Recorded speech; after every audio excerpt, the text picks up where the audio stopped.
Hey ladies, this is HER podcast. I just want you to know that I would like you to subscribe and share this podcast with your friends and family because someone will relate, and we are here to uplift and inspire women all over because somebody got to have each other's back, and we all we got. So let's get started, ladies. Listen up.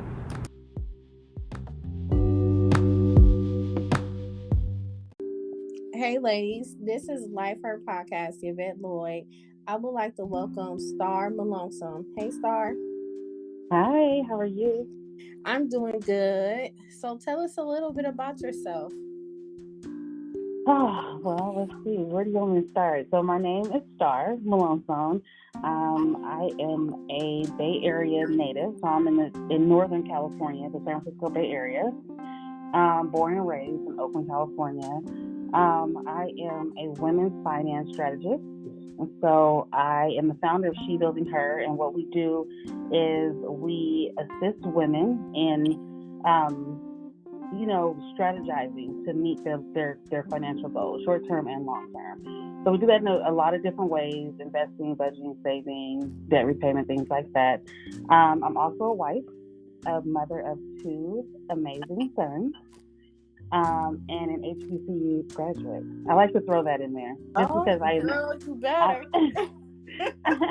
I'm proud of that, and I'm back in California now, so I don't get to really, HBCUs are not big in California, so I have to put that out there when I can. What HBCU did you go to? Southern University at A&M College in Baton Rouge, Louisiana. Nice. I always wanted to go, but my mom didn't want me to go far. Yeah, I can stay by your mom. Yeah, no, my parents were definitely shocked. They actually did not want me to go to Louisiana. Not even that it was an HBCU, but to Louisiana, because I'm the first person actually in my family to go to a 4-year college. And so the idea of going to Louisiana was like a no-go. So I had to work and buy my own plane ticket to college for them to be like, oh, she's serious, she's going. I'm like, yeah. So Mom, either you're going to get a ticket at the same day that I get a ticket, or I'm just going to be going by myself. And she bought a ticket. We didn't even fly out there together because I bought my ticket on my own, and she had to buy the one. Oh, I was serious. Ooh, I know that's right. Now that's motivation. When somebody ain't moving fast, well, I'm gonna move faster. Right. So yeah, it was the best experience of my life, really. Well, one of the best experiences of my life. What was another best experience in your life? I mean, I would say, just the normal things, right? Like having my kids, becoming a mom, my wedding day, and then also the day. I don't know if it was like a day or a time, a season where I felt like I really found my purpose in life.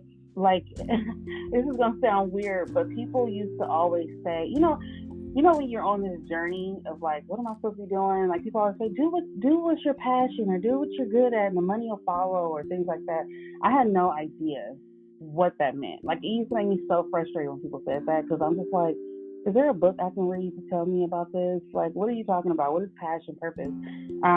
And I was in corporate America, so I went to school for microbiology. And so I was a microbiologist in the biotech industry for a lot of years.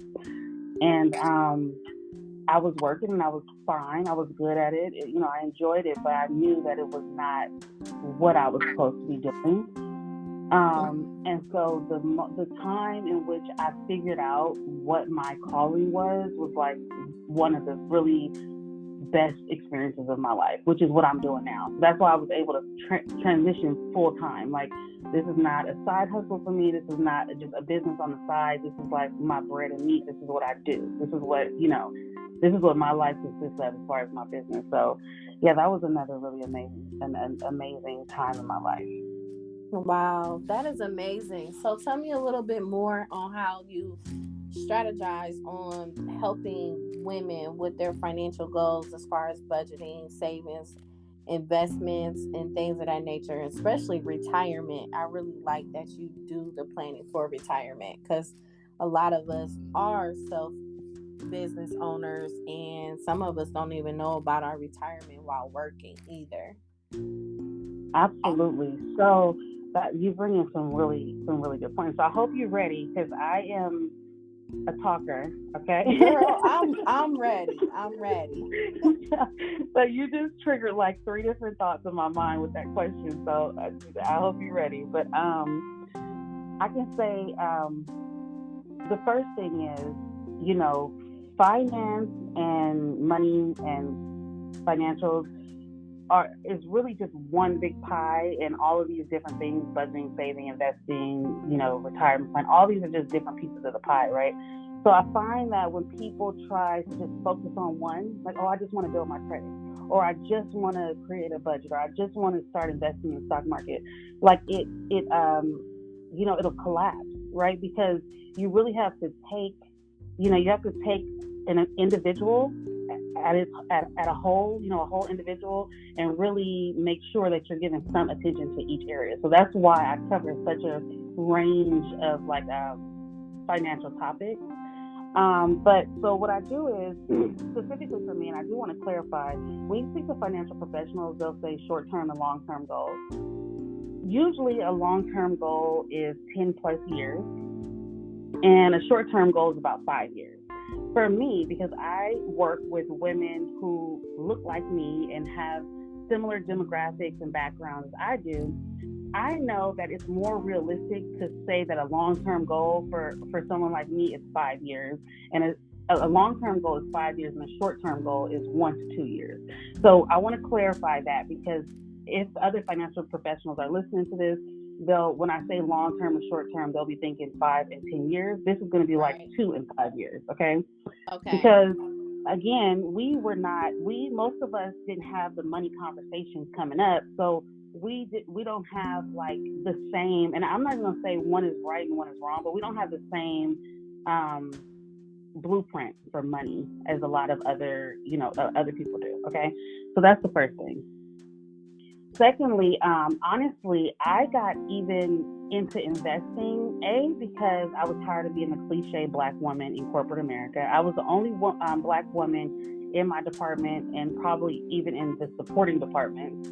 And everybody, mostly white and Asian men, were my coworkers, and they were very nice, very sweet, very, I loved my coworkers, but they were talking about investing all the time. Like, this is something that they talk about just randomly sitting at the desk on lunch. This is what they discuss on a normal basis.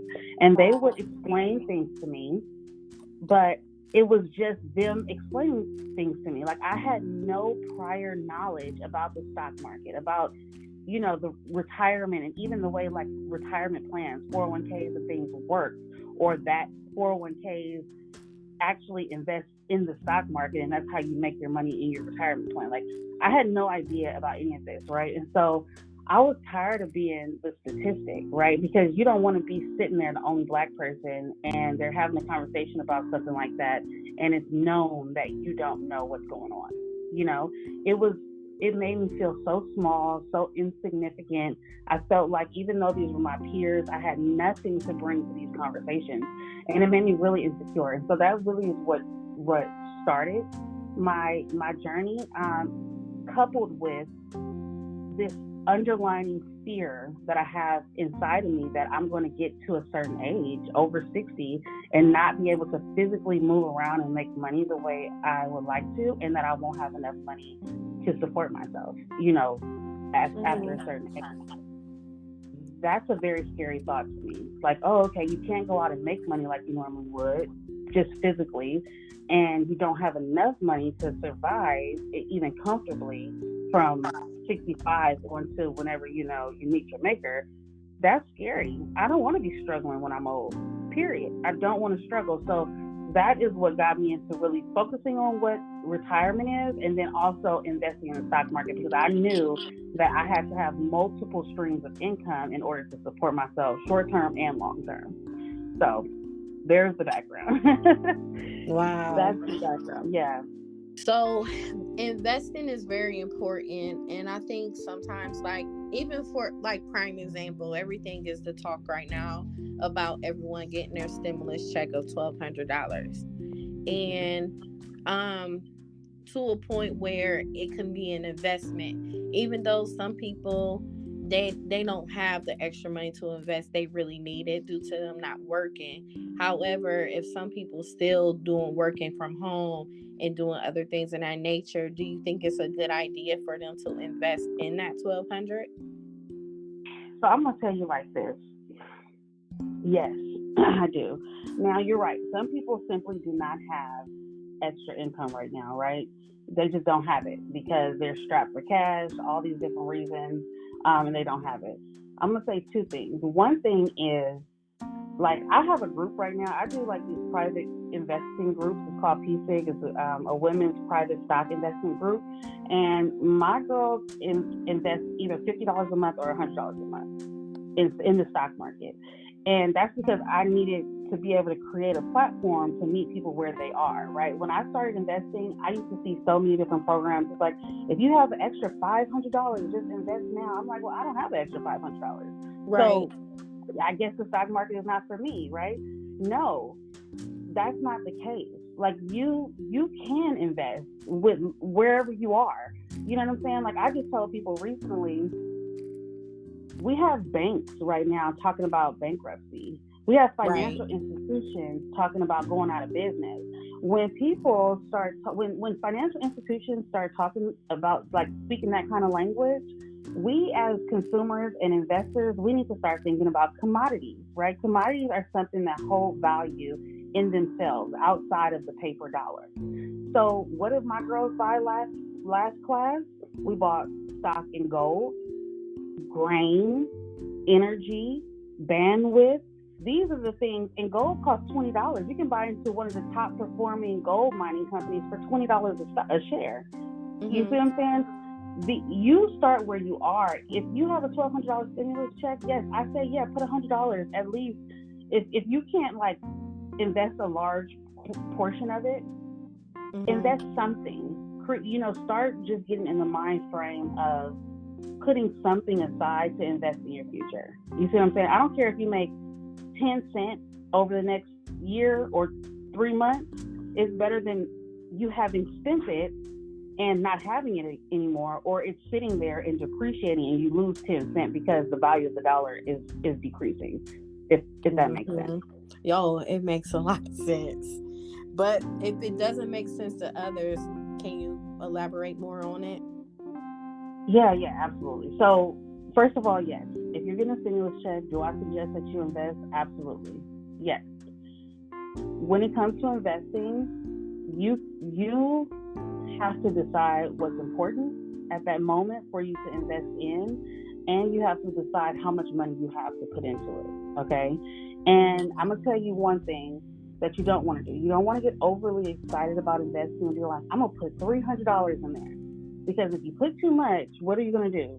You're going to have a bill due, and you're going to turn around and you're going to pull that money out of the stock market and pay your light bill. Mm-hmm. That's not what you want to do, okay? You want to be realistic with yourself, and that's what budgeting too. I tell people all the time, when you create a budget, don't create a budget and try to force yourself to fit within that budget. You have to create a budget that complements your money language and your personality, because that's the only way you're going to stick to it. It's just like, a person that's trying to lose weight and they put them on a meal plan with, like, a bunch of vegetables, and they don't eat vegetables. Like, it's not going to work. They're not going to stick with it, So it's the same thing with your money, with investing, budgeting. You just have to, find something that's important to you to invest in and figure out what is appropriate, an appropriate amount of money for you to designate to it. But it could be little, $20, $50, $100, whatever you have. Yes, start investing. Mm-hmm. And that's a great thing for anybody to do, is invest in it. Now, as far as you getting into the stock market and everything, did you find yourself taking a loss during this pandemic time? So yes and no. So the thing about me is I'm not. So there's in the stock market, a lot of times you'll find two different kinds of investors, right? You'll find really active investors who are investing in something for the short term, meaning like literally it could be for a week, a month, or a couple days, and they buy it and they have a prediction that the value of the stock is going to go up very quickly, and then they'll sell it for that profit, right? So they'll buy it one day, 3 days later they'll sell it. They'll buy something, a week later they'll sell it. That's very active investing. I am what's called a passive investor. So I do what's called a buy and hold. So I buy my stuff to hold long term. Either I'm going to hold it long enough, to pass on to my kids, right? So some people bought Apple and Microsoft and things like that, and they're still holding it 20 years later, and they're just probably up like 800%. So some things I buy to pass on to my kids. I put in a trust. Some things I buy to sell it during retirement so I can cash out and get that money from my retirement. And then some things I buy and I hold, 5 years just to get the dividend payout because I want the extra income every month. So that's my kind of investing. So the reason I say yes, I did lose because, of course, the value of the stocks that I already own went down because it crashed. But I did not lose because I'm not really concerned about that because the stocks that I'm invested in, I know will recover. And because I didn't have any plans to sell them anytime soon, it really is not going to, the money is gone for now, but by the time I'm trying to cash out on them, it'll be back and I'll be fine. So, yes and no. I also want to note. Go ahead. I want to note because I have a lot of people who have asked me, in 2008 when the market crashed, and any other time that, the stock market has crashed, people today, in that 30, I'll say like 26 to like 40 years old, they're saying, the last time the stock market crashed, I wasn't old enough or informed enough to take advantage of it. Because I keep joking with everybody, but it's serious. I keep saying, the stock market is on Black Friday sale right now. So if you was ever thinking about buying something, you need to buy it right now because it's on Black Friday sale. It's cheap right now. It's cheap. And it's not because you're not going to make the money back right away, but you can buy in while it's really, really low, hold it, and then eventually you'll get that profit from it. So I will say if you're the kind of person who's like, oh man, I wish I would have bought Disney or Apple or Netflix or anything, when it was cheap, I would be balling right now. This is that time. It has come back around. Right now, things are way less expensive for you to buy into, and you will recover and you will, become very profitable in a lot of these stocks later on. Wow. And that is nothing but the truth. Now, I want to ask you something on a personal question level. For you to be in this business and you're guiding everyone, I know a lot of people are scarred from individuals that do provide services like you do. And some of them don't really walk what they talk. Can you give us a few, like, your experiences on, because, you got to this point for a reason. Of course, you worked on yourself before you helped someone else. Can you give us a little background on yourself on how you got to this point and how you become so informative about it? So I can say I got to this point and became this informed because, like you said, this is my journey. Okay. So this is one, let me tell you something. When you said there's a lot of people that are scarred, the way I get around that is by being transparent. Okay. I'm transparent. I am not making myself out to be anything more or less than what I am. Right. And so when I speak to people, especially one-on-one, the reason I feel people are comfortable speaking to me is because I let them know, listen, I had a credit score that had a 4. And then I had a credit score that had an 8. I've taken out payday loans and I've looked at my account and was like literally start crying because I did not think that amount of money was available to someone like me, right? I have been in a situation where I was, living out of a hotel room and now I own multiple properties. But it's no one person is any more or less or better or anything than the next person. Sometimes life circumstances happen, and you have to be able to you just have to be able to, seek out information that'll help you navigate in the right direction. And so I think that's pretty much, that's me. It's just, I've been through so much. I've been in so many different situations financially that were hard, that were embarrassing, that were, just not good. I've been sad, I've been stressed, I've been depressed about my money. I've been a whole lot of things, but here I am today, and I know for sure when you have the education, and one thing about it is when you educate a woman, you educate a village. So it took me to really get on my grind as far as being informed, as far as taking courses, as far as hiring mentors, as far as studying, different areas of finance, applying them to myself, to the people around me. Once your family and friends start trusting you with their money, then you're onto something, because people do not want you in their business, okay? So when it got to a point where family and friends started trusting me because they saw firsthand what I was doing, then I was like, okay, here I am. This is what I'm supposed to be doing. And so that's just how I go about it. Okay.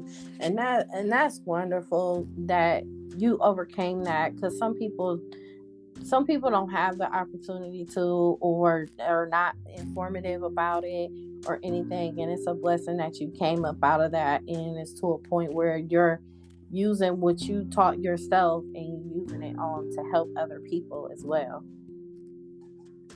That's right. So tell me a little bit more about your experience in corporate America, because I've noticed a lot of people quit corporate America and they're starting their own business. So tell me a bit more about your experience in it. So I came out of college and I got my dream job.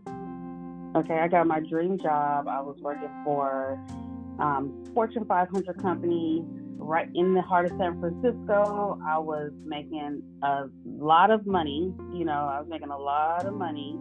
And they, it was a great company. It was a great company. I had, they just offered their employees so much, right? Great coworkers. I think that for me,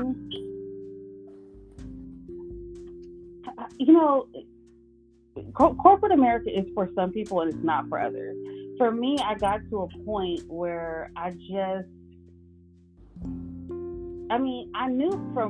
that I was undervalued, right? Because most people in corporate America are undervalued.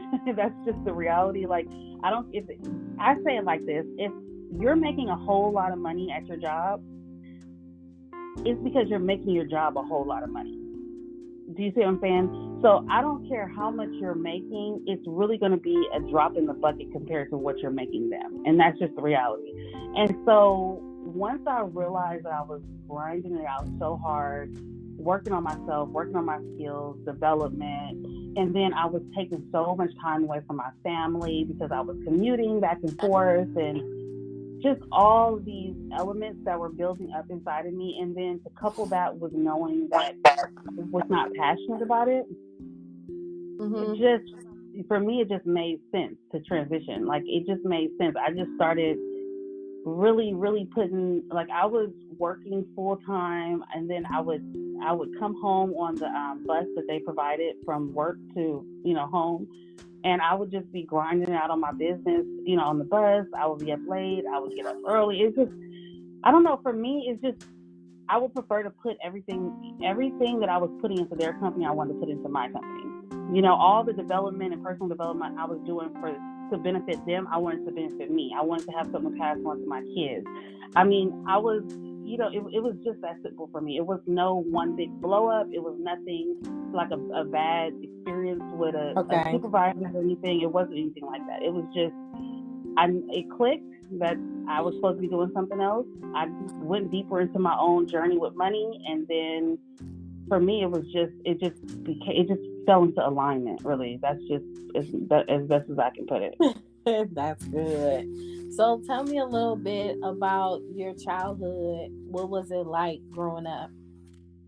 My childhood was good. I grew up in East Oakland, California. My parents have been married for a long time. My parents are very young parents. Like they had me when they were 19. And so I went through the ebbs and flows of them growing up, right? So I had a really fun childhood because my parents were really young. Right. I'm the oldest. I have a younger brother and a younger sister. Um, Overall, my dad was just like super, super hardworking, like literally would work like 2, 3 jobs. And it's not because he wasn't making really good money on his main job. It was just my dad was like, he transitioned from like, a life in the streets, if you know what I mean, into like being this family man and being responsible. So he was so used to having money coming in on demand that he was just always working. Because he's like, if I can't go back to the streets, because he didn't want to risk being taken away from us. Right. I can't go back to the streets, so I'm gonna just grind it out the legit way, and he did. And so he was gone a lot because he was at work. He worked all these crazy schedules. But he really taught me about the value of money, because my whole thing was, wow, my dad is willing to sacrifice so much of his time away from us to make sure that financially we're stable. So that must mean that being financially stable is really important. You know what I mean? Because I knew that he loved being around us so much. My mom was the same. My mom was the same. She was obviously in the home more because my dad wasn't. But overall, we just grew up in a very fun, loving, healthy environment. My parents, they supported me in whatever I want to do. Like sometimes, even if I had to force them, like I said, going to college or, but overall, they're still very supportive. Like my dad literally sends me referrals. My mom literally sends me referrals. And they also started a business when I was young. It only lasted a few years, but I did get introduced to the whole, business ownership, entrepreneurship, kind of idea, early on. So, I mean, my parents, I'm very close with my family. Very, very, very close with my family. That's good. And that's really good also to implement that you broke a cycle by stepping out and going to college also. So I know they're really proud about that. I would like to think so. And what's funny is, so I'm the kind of person, the same way I am with SHEbuildingHER, as far as I'm getting on there, I'm kind of like trying to rally the troops. Like, come on, guys, let's go, let's do this, let's do this. I was that way since I was young, and I realize that now because after I went to college, 13 of my cousins, and including my sister, are all HBCU graduates. Okay. Now that's an example. I mean, it's really, like, now that I look back and I'm an adult, thinking about what I was doing at 18, 19, making sure I called my cousins and told them they can do it. Like, no, you can go to college. Like, it is possible. And then I'm telling them about HBCUs. No, this is, and it just, like, now we have graduates from a ton of HBCUs, Tuskegee, Alabama A&M, Florida Memorial, Clark Atlanta. Like, there's a lot of us, like all the women basically ended up going to college. So we got a lot of professionals now in my family. No, that is wonderful. Like you should feel really good about that. I mean, I know you're humble, but you still should find time to to feel good about yourself that you did something. And I could tell you're like that. You're really humble about it. But you have to give yourself credit sometimes. Thank you. Thank you. Thank you. No, I appreciate that. Yes, I could tell. It's just because it's a difference. Like when someone naturally does something and they love to do it and that's what they want to do, they are the most humblest people ever, because it's like, it's nothing to what we do. It's like, oh, okay, it's nothing. But somewhere in there, you have to give yourself credit and a pat on the back that you are doing amazing things, especially helping these women with their financial goals. The thing too is, that I really want to communicate is that, you're not alone. Like, I feel like so many women, like on the gram, everybody's stunting on the gram, so it's like, oh, everybody got this, they got that, they look this, I bought this. And it's like so hard to come out and say, I'm in debt. I don't have anything put away for retirement. I don't know where the heck my money goes every month. Like, it's really hard to say that in the world of social media and what we see. And so I just want to make sure people know, like, women know, Black women know, you are not alone. You are not alone. Like, people, like, it's okay, because what you have is not who you are. Okay. And we can do this. Like, we can do this. Do not feel embarrassed. Do not feel ashamed. Like, it's fine. As long as you recognize where you're not as strong and you seek the information, you are miles ahead of where you were. You see what I'm saying? Like I really want people to really understand that. And we have to we have to understand it. One thing I like is just that you're doing it. You're not just talking it. It's just the fact that you're doing it and you're guiding them and you're helping them. And I'm sure they love it and appreciate you. I'm gonna end up talking to you after this show. I'm happy to. And yeah, I mean, I try to put like as much information. Like I told you before we started, I'm a talker. So my sister always calls me and be like, Star, why are your videos 8 minutes long? I'm like, I can't help it. Like, they were 14 minutes, but now they're just 8. She's like, your videos need to be like 2 minutes. I'm like, it's no way I can communicate what I want to communicate in a 2-minute video, So I try to put as much information out there. Like, literally, I try to put as much information out there as I can. So, if you can, hop over to the page. I tell people all the time, screenshot what's valuable to you. You're not going to connect with everything, because everything is not where you are right now in your journey. But screenshot it, save it, do whatever you have to do to make sure you're informed, so that you don't end up being in a situation where you're around people having these money conversations and you feel like you don't have anything to contribute. You see what I'm saying? Like, just get the information, process it, store it in your brain, so that you'll have it with you to move forward. That is amazing. So for women out there, I would like for you to say something real inspirational for them to continue to move forward in life and prosper. Oh, okay. Wait. Let me think it. Let me think. Okay. To be inspired. I guess the main thing. First of all, if you have not read The Year of Yes by Shonda Rhimes, like, read it, okay? Because we as women are the greatest resource to mankind, okay? And so every single one of us, and this is going to kind of sound far out there. My husband is like, girl, what are you, a hippie or something? It's going to sound far out there. But, but listen, there is greatness that was already allotted to you. It is already in alignment, to your purpose and to your being as a person. Your job is to look and figure out how to navigate from where your current mind state is to where that greatness is that you already have. That's already yours. Okay? And like I said, I know that sounds far out there, but it is so real. And if you haven't read Year of Yes, please read it. Please read it, because everything that you have in your mind or in your heart that you want, it's yours. You can have it. And I just want to keep re-emphasizing, like, you can have it. It may not look or come or be packaged in the way that you expected or thought, but it's yours. You just got to get out there and you got to get it. And that's what we got to do, ladies.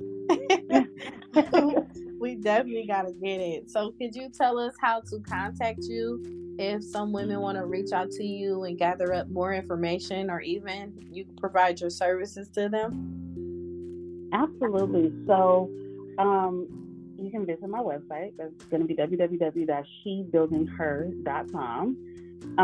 Or you can find me on Instagram at SHEbuildingHER_CA, like California, SHEbuildingHER_CA.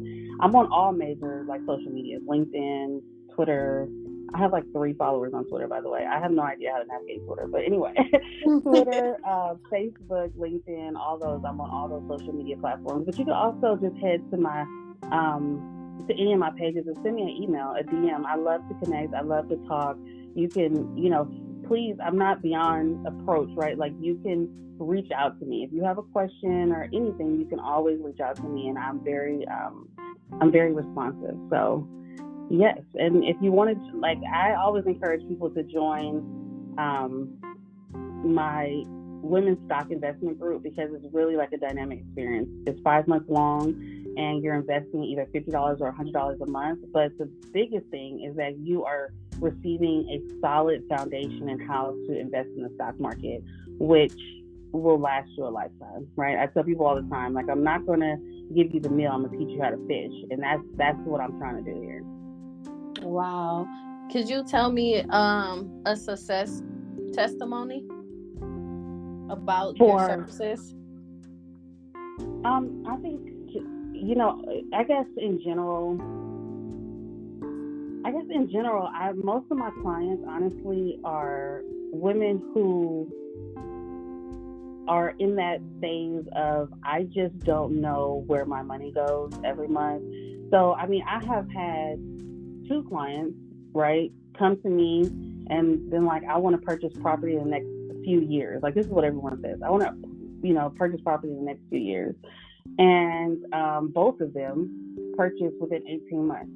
A multifamily unit, cash flowed one side, so they lived in one unit and rented the other unit, and the rented unit covered the mortgage on the full property. So they were basically just living in their own property, but rent-free or mortgage-free. I have people who have paid off, $10,000 in credit card debt in 12 months. It's what I do is not a quick fix, but is just provide a foundation. So I've had women do all kinds of things, really. They just come out empowered. They're just in control of their money. And when you're in control of your money, you're really in control of your life, right? Because money provides things, freedoms and opportunities that if you didn't have it, you would not have. And that's just the reality of the situation. So, yeah, purchasing property, getting credit together, saving money, paying off debt.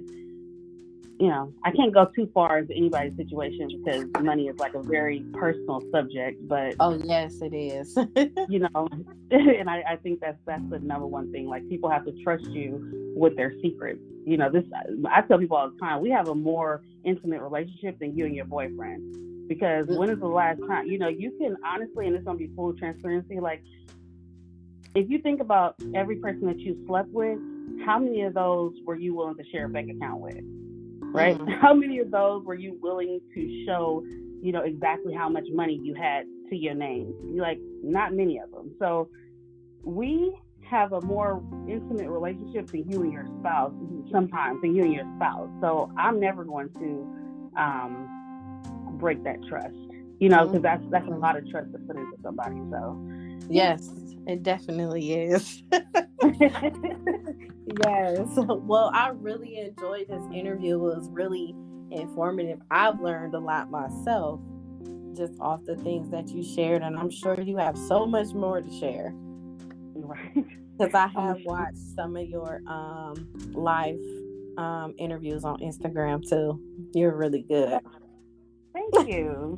Thank you. And thank you for inviting me to be a part of this platform. I actually did the same thing, went and looked through all your, your previous episodes and listened and looked and read and got caught up on you. And I absolutely love what you're doing. I love the service that you're providing. And now that I know a little bit of background about you, I love, your tenacity. I'm so proud and happy and grateful that you are just staying on your journey, because now, our journeys have crossed and met, and, this was meant So if you Yes. would have pulled out at times probably when you felt like you was done with it, we wouldn't have ever had this opportunity. So I'm grateful for you keeping going and be inspired, and that I'm here in any regard, even if you just want to talk, bounce ideas.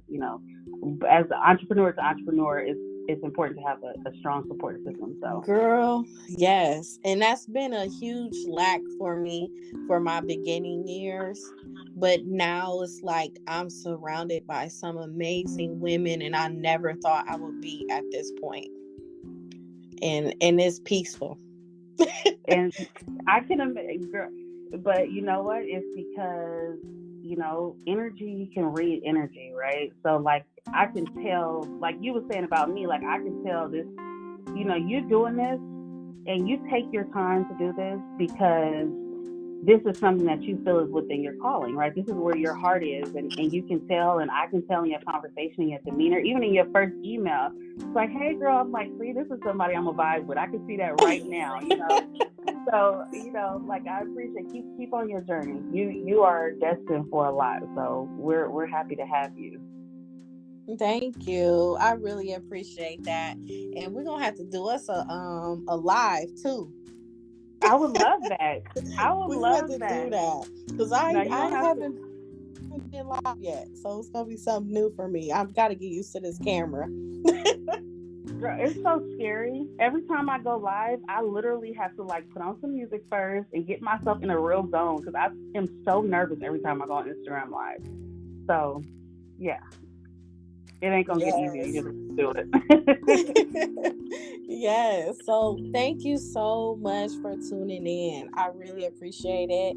And if possible, I'm going to contact you a little later today. I will be looking forward to it. Thank you. My pleasure. Talk to you soon. All right. Bye-bye. Bye-bye. Thank you, everyone, for tuning in to LifeHER Podcast, where we help heal women all over the world. Don't forget to follow us on Instagram and Facebook, LifeHER Podcast, and check out our YouTube page as well. And make sure you subscribe. You can also look onto our website and you can purchase merchandise and listen to the podcast episodes. I am Yvette Lloyd. I am LifeHER. Love yourself, ladies. Take care of yourself and others you love dearly.